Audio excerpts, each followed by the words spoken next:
Success, particularly at an early age, kind of gives you the feeling that you're invincible. Mm, yeah. And my confidence probably exceeded my abilities at that point. We actually started building convenience stores, and then we made the mistake of building several of our convenience stores next to Come and Go, caused us a lot of difficulties. Before we knew it, we were negative cash flow on that portfolio a lot.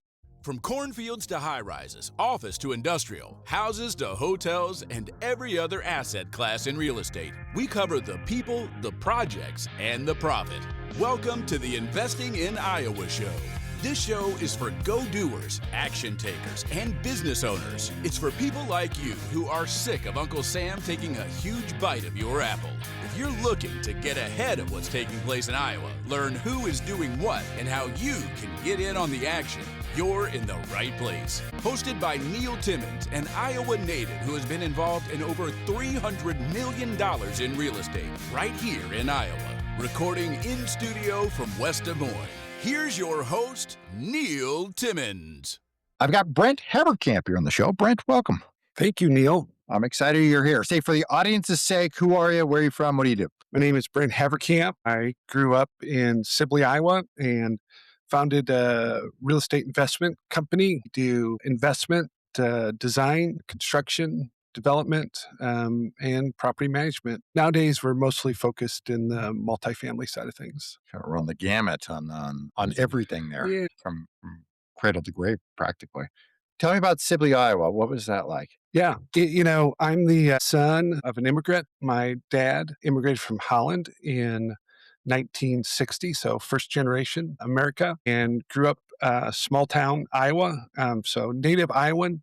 And so very similar story. Wanted to get out of small town Iowa, came to school at Iowa State University, had no idea what I wanted to do. I got a computer science degree and graduated, and I had two job offers at the end of 1989. One was in Salt Lake City, and one was for working for Iowa State University as a systems analyst in their business computing department. And so I took that job.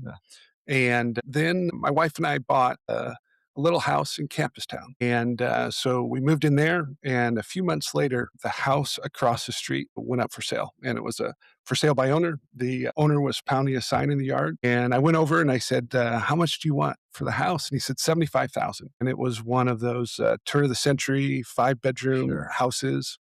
And I was just graduated from college.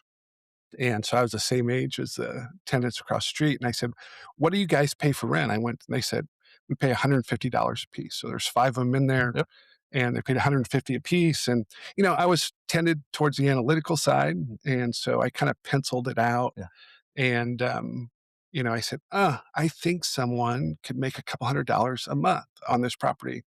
And, the interesting thing is I really had no experience with real estate investment. I didn't know of anyone. I had no idea how to buy a house. And so other than the house I had bought, so I called the Sure. bank and I said, hey, I want to buy this investment property. And they essentially said, well, if you can come up with 20% down, 15,000 Yeah. bucks, we'll give you a loan for the rest and you can go ahead and buy the property. And so I maybe had $7,000, $8,000 in my account. Called my parents and I said, hey, if I can borrow 7,500 bucks, then I can go ahead and buy this house. And, to their credit, they said, okay. I borrowed the money and bought the house. I wasn't very good at the fixing up side, but I did the best I could and fix up the house, raise the rents. Pretty soon they were all paying 180 or 200 bucks a month. And before I knew it, I was making maybe 300 bucks a month Wow. on that house. Yeah. And this was at a time in, what was it, 1991, Yeah. maybe my take home was 1,500 bucks a month. And Yeah. so it was really Material. meaningful. Yeah. Yeah. So it was really meaningful money for me. And all of a sudden I kind of had a vision for my life. And I said, oh, well, if I can do this 5 times or 8 times or 10 times, then I don't have to get up and go to work and, with computers every day. And so that started a long journey for me, Neil. Incredible start. Yeah. Yeah. Where all right, so walk me through, fast forward me from there. You had a vision, and Yeah. then how does it come Yeah. to play? So it's not that easy to get from 0 to wherever you're going. And so clearly I needed something to live on. And so I kept working for the university. I worked for them for 4.5 years. And the entire time I was just trying to figure out how to buy property that cash flowed. And that's really all I knew. So I tended towards, well, I'll put quotes around value, but Yeah, it was the stuff that wasn't the prettiest. right. Yeah, it wasn't the prettiest girl at the party. And, that's just what I bought and tried to figure out how to buy things with not very much equity. Early 90s, there's a lot of contract Right. sales, particularly on something that would be a bit troubled or that sort of thing. Yeah, we were in And a recession in the early mhm, '90s. yep. And so, really, over those next 4.5 years, I probably ended up with maybe 40 or 50 properties over that time period. And at that point, I couldn't juggle both things anymore. Mhm. And so I quit my job, but I was so leveraged on the real estate Right. side, it really wasn't enough to pay the bills. It helped, but I needed something part time. So, that was kind of the start of the networking computing era. And I had done some of that work at Iowa State. And so I just hung out a shingle and I did network computer consulting. I did a lot of work here in the Des Moines Metro, worked for some larger law firms working on their networking systems, and then but my real passion was real estate. And so that allowed me the time to really jump in. The network consulting gig actually went pretty well. And so I had a little bit of extra equity. And so, it was a journey from 1991, from that first house till about maybe 2005.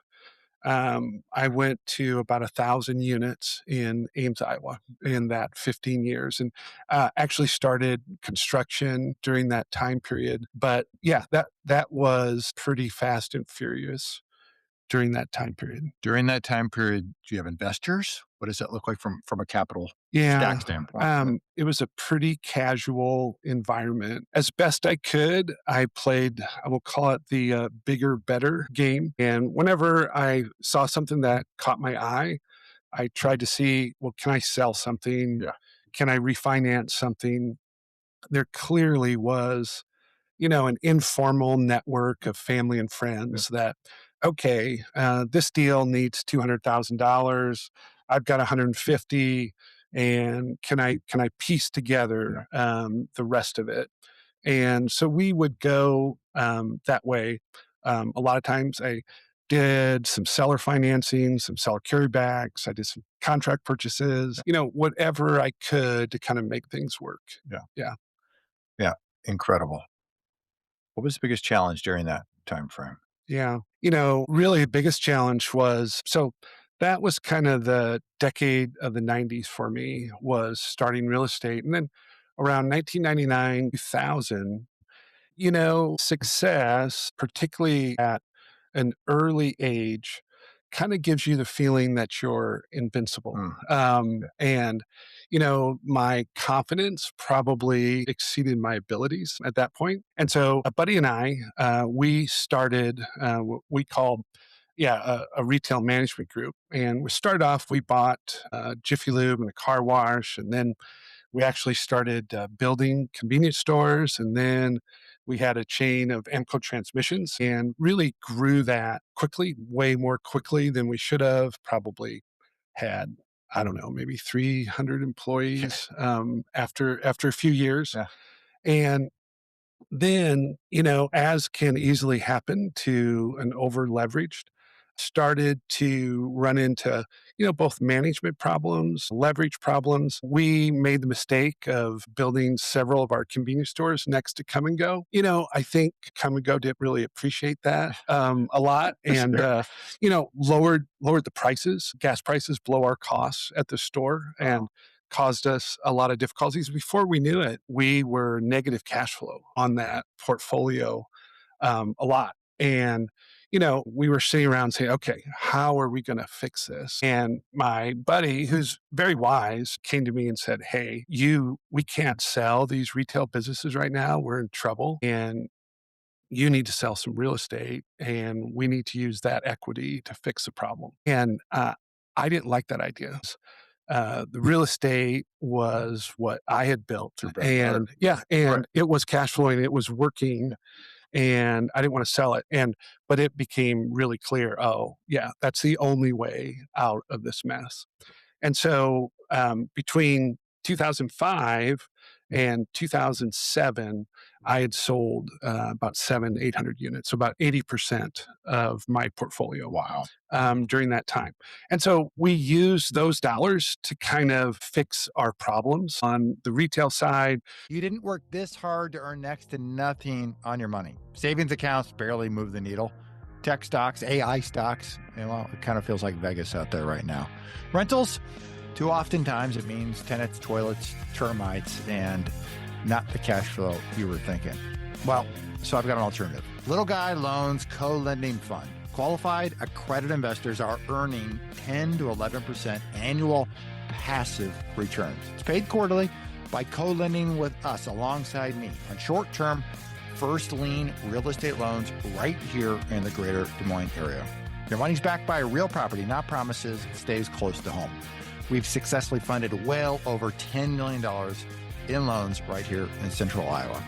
So if you want steady income without headaches, click the link below in the show notes. Let's connect. We'll see if it's a fit for you. We actually ended up selling our convenience stores to Come and Go. We kept the real estate on the side and we divested in some of those businesses, but we set it up. And, the really interesting thing about that, Neil, is I think we know what happened then in 2007, 2008. Right. Yeah. That's why I'm smiling to go, And yeah. I'd love to tell you I saw what was going to happen. Yeah. And of course, I didn't. I was forced Sorry. into selling. But here I was in 2008 with quite a bit of real estate experience, a pretty decent team, and a smidge of equity. I probably had $1 or $2 in the bank, probably as much as I had ever had. Yeah. And then all of a sudden, it's like, it depends how you work. Some of my buddies were in the real estate business as well. Well, the doors closed for them, Right. but as long as you weren't over leveraged, the doors opened for me. Yeah. Well, heaven's gates open for you. Yeah. Heaven's gates. And so it was an incredibly interesting time. Yeah. And I had never done much outside of the Ames market before. I'd just done essentially most every tenant in Ames is a student. And so I'd done student properties in Ames, and that was my entire experience. But we know what happened in 2008, and so many of the for sale condominium builders, Triton and, Klein and Walters and Triton and all those. Pretty much anybody who built the big Regency, so they all stopped doing business in the Des Moines market. But what we had throughout that market was bank owned, partially finished. Some of it was partially sold townhome communities. Right. And I was an apartment guy and I said, I wonder what can be done with these. And so I started going to banks and my pitch was, listen, you have an asset on your books that you don't want. And I said, if you sell it to me and finance it, that was the key because there's no money in 2008. But if you finance it, I will build it out as an apartment community and we're going to get it cash flowing and stabilized. It's going to come off of your books and it's going to be an asset again for you. And that's really what I started to do. And that brought me, and we probably did 1,500 units of that product in the Des Moines metro from 2009 through 2015, 16. And, if it wasn't partially finished project, it was land that had been repoed, for that purpose. And so that was, just an amazing time for us. Did that stay on the bank's balance sheet or did you take them out then? Yeah. So typically, I would probably get 5-year money on that project. Yeah. And then we would refinance it. My typical mode now is we'll take those projects out with the agencies, Freddie and Fannie, and go from there. So we started that, probably 2015 or so. We started to refinance that from the local banks to the agencies. So, yeah. You entered the great financial recession crisis with how many units? Well, so I had about 1,000 units, perhaps 2005, Uh-huh. six, and we got down to 200 Okay. in 2000. By the end of I bought a property just at the beginning of '08. So there was a time there I was down to 200 units. 200 units. And Yeah. then let's call it came out of it in 15 with 2015 with how many units? Yeah. I bet a couple thousand. Yeah. Yeah. A couple thousand units, somewhere in that range. 10x coming through that time Yeah. period. Yeah. Probably 6, 7 years. Yeah. Yeah. Yeah. So 2015 rolls around. I mean, you built an incredible business and a machine. You had to be doing well Yeah. then. Oh, Walk yeah. me through, the next 10 years, or what was it like coming into COVID? Because it seemed to Yeah. me like a lot of operators were going, maybe 2019 pre-COVID, maybe the year prior to COVID, it was going, okay, let's get a little more cautious. Felt Yeah. like things were creeping in, and maybe COVID Mhm. kicked the can down the line, and we're experiencing some of the quietness over the last couple of Yeah. years. Kind of back to pre-financial crisis for me was all about growth. How can I get more? How can we do more? How can I get more units? And then, I almost failed in that process, so through over leverage and that process. And then the financial crisis hit, and I said, I feel like I got a do-over. I got an opportunity to do it again, Yeah. and I had several friends that didn't get that opportunity, Right. and so in my mind, I said, "I wanna do this one right." And so before, risk was not a primary part of the equation, and a lot of real estate guys, Right. and I feel like they discount risk. And the second time I said, I got into trouble before. This time, I'm going to build it the right way. I'm going to consider risk, and we're going to grow, but we're going to grow in a sustainable way.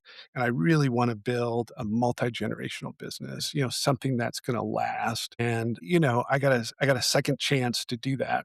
And so, from the very beginning, I was pretty aggressive in that 2009, 2010 period, but the values were such that it didn't feel very risky. Right. Yeah. I mean, it was a crisis of banking. Nobody had any money to lend, Right. but if you could get something bought, you knew it was a good Right. deal. And so then that just really opened my eyes, and I said, okay, we're a multifamily developer. And, what's typical for us is we'll build 200, maybe 250 units a year. And we've been doing that for quite a long time. And we've just kind of built a sustainable model with that process. So, yeah.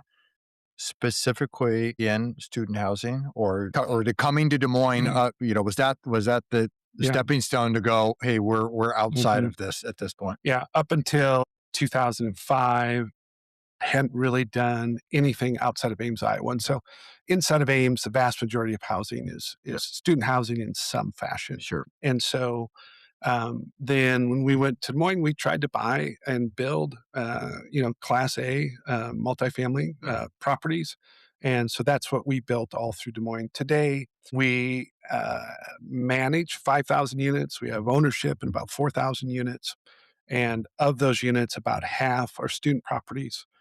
Those student properties are in Ames, Iowa City, and then at both of Iowa's large community colleges, DMAC and Kirkwood Community College.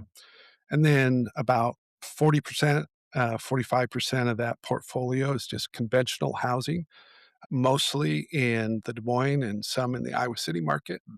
And then last 5, 6 years, we've gotten into age-restricted active adult Okay. Sure. communities Yeah. that we've been building. That's probably 5, 10% of our portfolio. So, How have you had to change over the years from being a landlord? It's one thing to own 1 unit or 10 units. You're yeah, running this yourself. Wouldn't put you in a category of a landlord. You're a leader yeah, inside of an organization of people who yeah, have to execute at the level in which yeah, you do.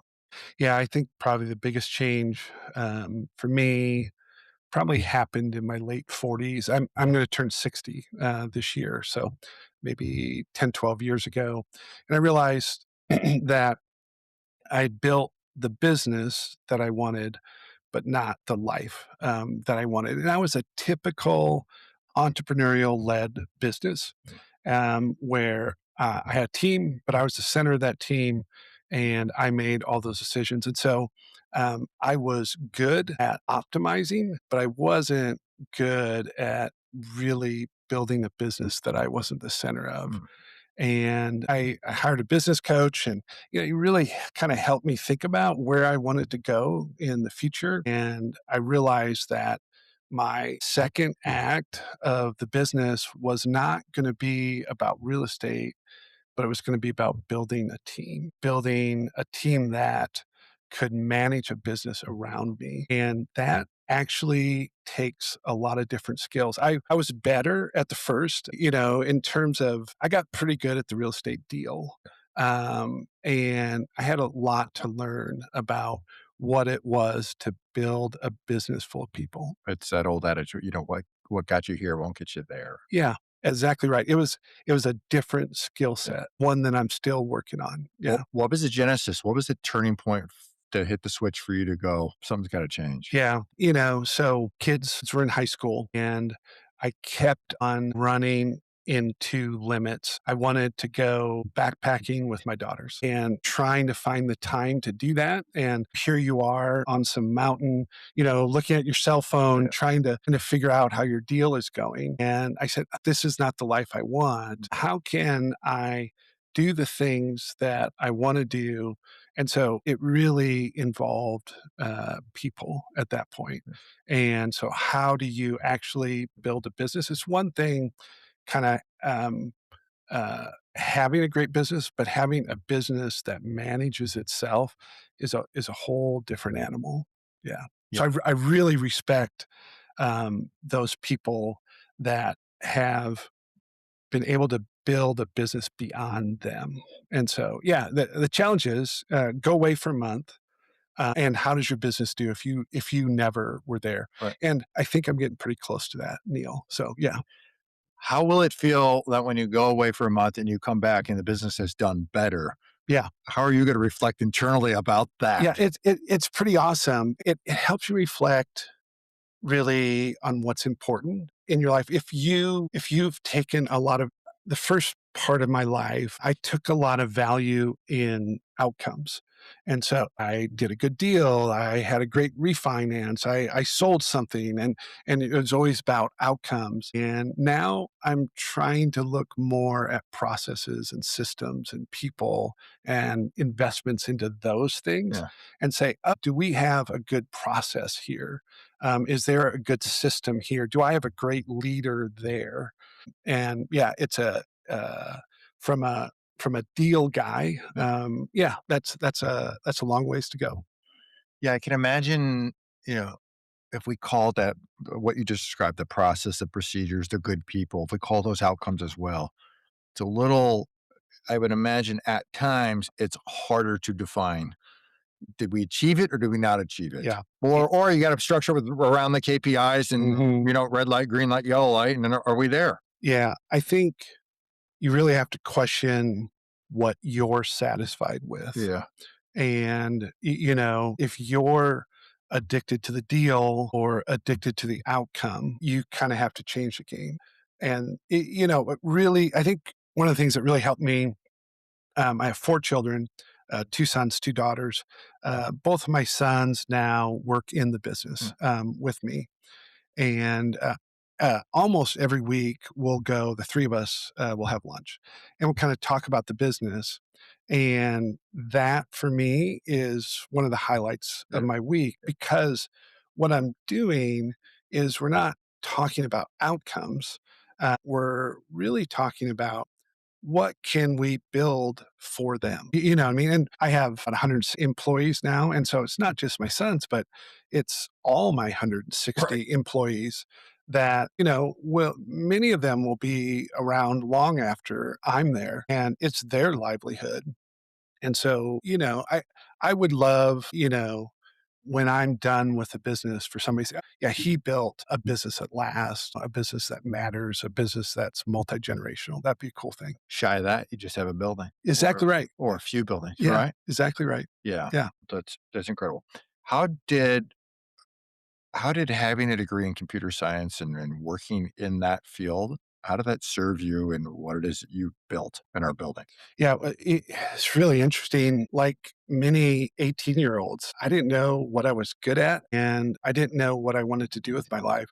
And, computers were kind of the hot thing and Right. in the early 90s. And so I said, oh, that seems like fun. I'll do that. And just learned a very mathematics, process, equation driven sort of businesses. So that's how I got into this thing was I would always analyze the deal, and this will surprise. And so what I would do is had probably an early version of spreadsheet, probably Lotus 1, 2, 3, Sure. that would just come out, and I would always calculate return on investment, and that was just something that intuitively makes sense for me. Well, then somewhere early along the way, I found this concept of cap rate, and so what you could do with a cap rate is you could analyze deals regardless of how you put debt on them. And I said, Yeah. you know what I mean? It was like a light bulb that Yeah. turned Right. on. And I said, this is how you actually do it. And, so I didn't come at it from an educational perspective. I just came at it from, hey, I'm trying to compare this deal to this deal to this deal. Right. And all of a sudden, it's like I found a light bulb, that I'm sure if I had a real estate degree, that's something I would have learned a lot earlier on. But sometimes when you learn things by doing, they just stick with you a lot more. So, yeah, I always came at it from the math side of the equation, and I wanted to analyze a deal. I wanted to pro form it out, and from there is kind of what led me. So, yeah, the computer science degree helped with that. Would you agree that from when you entered this space, 91 to today, that the space has become far more institutionalized than what it once was? Yeah, yeah, shockingly so. And part of it is I was in early on the mom and pop side of the business. Right. The house next door, Yeah. the duplex down the street, the fourplex across town. Um, Several trends really have happened during that time period. I think the first is real estate used to be very localized, particularly in towns like Ames, Iowa, Right. or Iowa City. And if you were in Ames, Iowa, then Ames, Iowa people would buy real estate and invest in real estate in that town. I'll never forget my first large sale was in 2005. I sold 480 units for, I can't remember, 42, 44 million, whatever the number was. Yeah. And it was the largest sale at that time in Story County. And it was to a group out of Connecticut, and, it hit the newspapers at the time because somebody from out of town was going to make that kind of. And so for the first time, in those early 2000s, we saw outside capital, typically from the coast, come in and make local real estate investments. And I'm sure that happened in Des Moines, a decade earlier than that. That was a fascinating thing to me. And what it did, obviously, was it drove cap rates down, Right. it drove valuations up. And Neil, we are still in that trend. Right. I don't know when that trend is going to end. Ever. Ever, maybe not. Right. We are building a property in Omaha, and we're doing a joint venture group out of California, I believe Santa Cruz, California. And, I met with their principal, and the reason that he likes the deal is because cap rates are so much higher here than they are than what he's used to in California. Right. And so even though we've had perhaps a 20-year trend of outside capital coming in, it still has a long ways to go. Mm. And so it'll be interesting to see what that happens. And so the capital trend is really, really interesting. I often ask myself if I could do what I did today. Yes. I don't know the answer to that Yeah. question. I'd like to think so, but maybe not. I don't know. So that's one trend. The second is professionalization of management. In order, particularly as you move up the asset class, particularly in that class A, be it student or conventional or seniors housing, whatever it happens to be, there's an expectation of speed of service on the maintenance side, professionalism on the leasing side, just the ability. I can't tell you how many student apartments that student will search for the apartment, look at the 3D walkthrough, and will lease that apartment, never having talked to a person, never having visited that piece of real estate in person.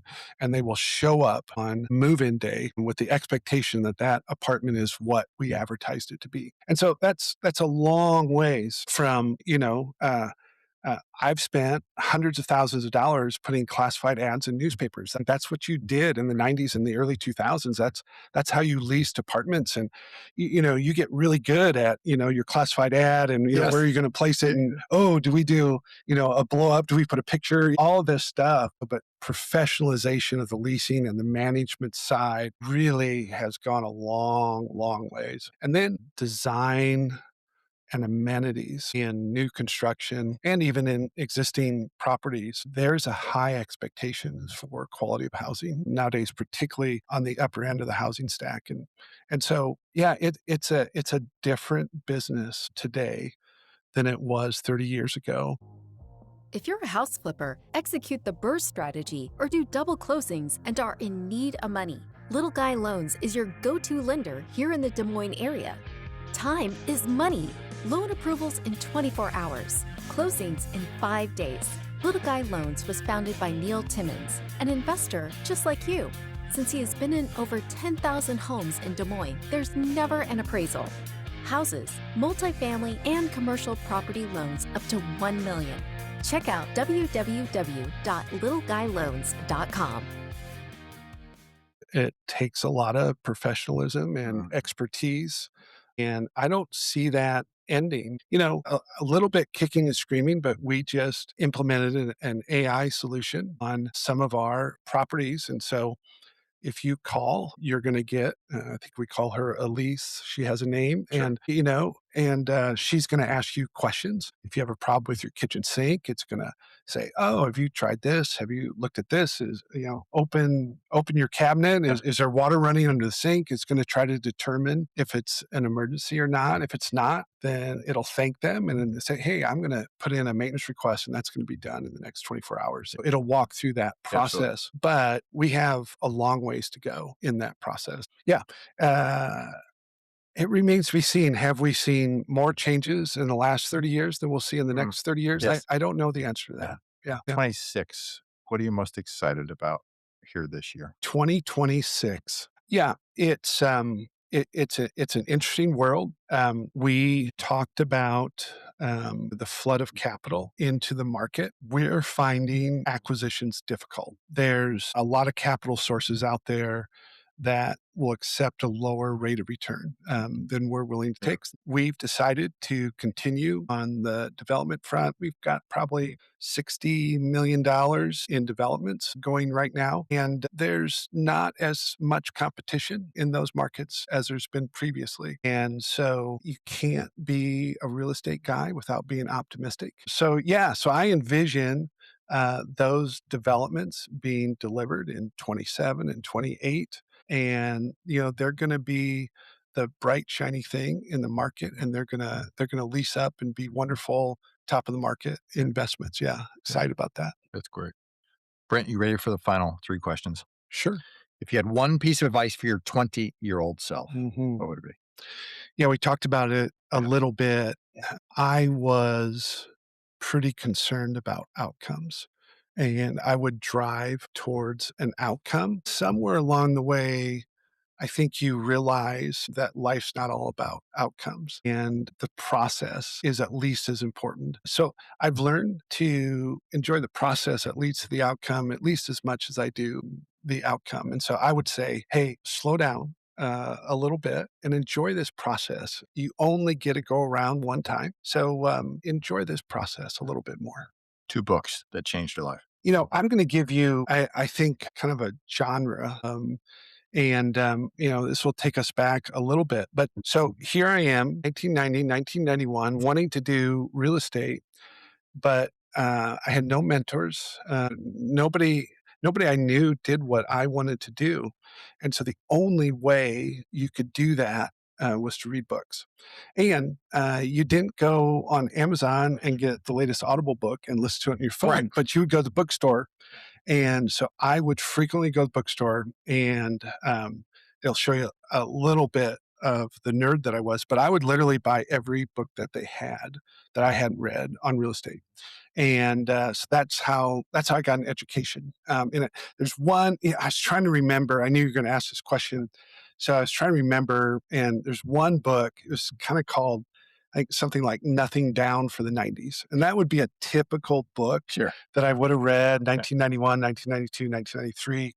And it was just, some guy saying, listen, you want to buy real estate, you don't have any money. And so here's some techniques. Here's what I did. And I read dozens, dozens of those kind of books. And so that was a kind of a formative time of education for me. Yeah. If you were cast away on an island for a year, you'd only get three pieces of data about your business each and every month. What three things must you know every month to know how your business is running?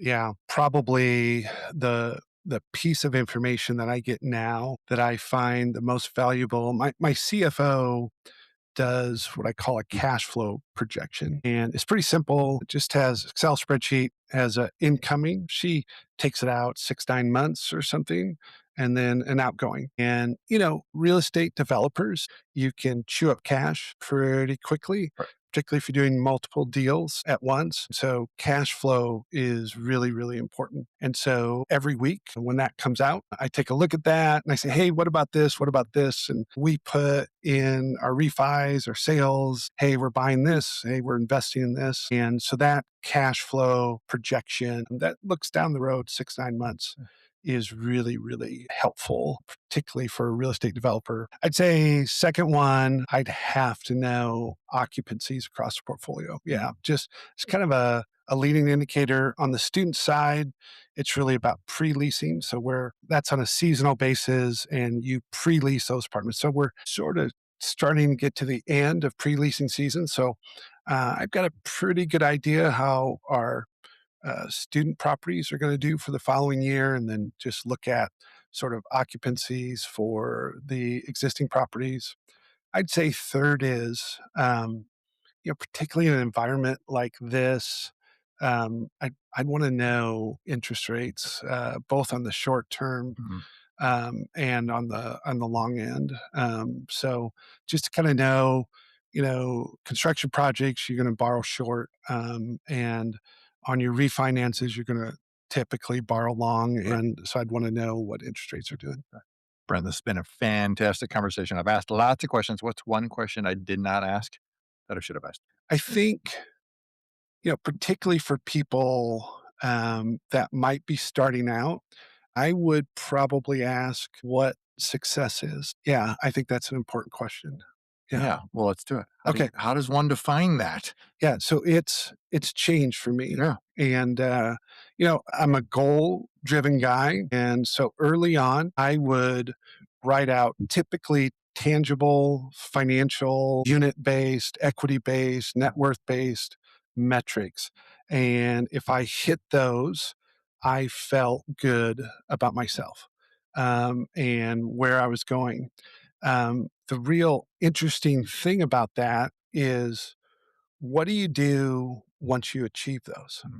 Mm. And so once you hit those, then you have to look to something else to be successful. And so today, it has a lot to do with my team, my employees, my family, my grandchildren, and okay, how do I leave something for the next generation? How do I ensure the success moving down the road? It helps you kind of lift your eyes up a little bit and say, okay, what I thought was successful is really only a small piece of the whole picture. And so that's my encouragement for, real estate has been so good to me. But lift your eyes up and make sure it doesn't stop there, and make sure there's other things in your life that give you fulfillment and how you define success. Wonderful. Brent, I appreciate you taking the time to be here. Yeah. For people that want to find you, follow you, connect with you, learn about the company, where can they go? What should they do? Yeah, I probably start Probably our main webpage is haverkampgroup.com. I'm sure you'll be able to find information about you, about me and my organization, and you can reach out to us. We have another investment page if you want to invest with us. It's probably Haverkamp Investments or something like that. You'll find it. And yeah, you'll be able to reach us that way. We'll have the links below in the show notes for everybody. Fantastic. Brent, thanks for being here. All right. Thank you very much. Appreciate it. Thanks for listening. If you're enjoying the show, may I ask a favor of you? Naturally, subscribe so you never miss an episode. But would you rate and leave an honest written review on Apple Podcasts? It does a lot for us here at the show, and I appreciate reading your thoughts. Great guests make for a great show. If you know of another Iowan who would be a great guest, or you yourself have interest in being a guest, well, get on our radar. Visit Investing in Iowa to fill out an application or recommend a guest. And if you want to connect with me one-on-one, go to LegacyImpactInvestors.com. Click on the Invest With Us button in the top right corner, and there you can pick a time for the two of us to get on the calendar and connect. Until next time, keep investing in Iowa.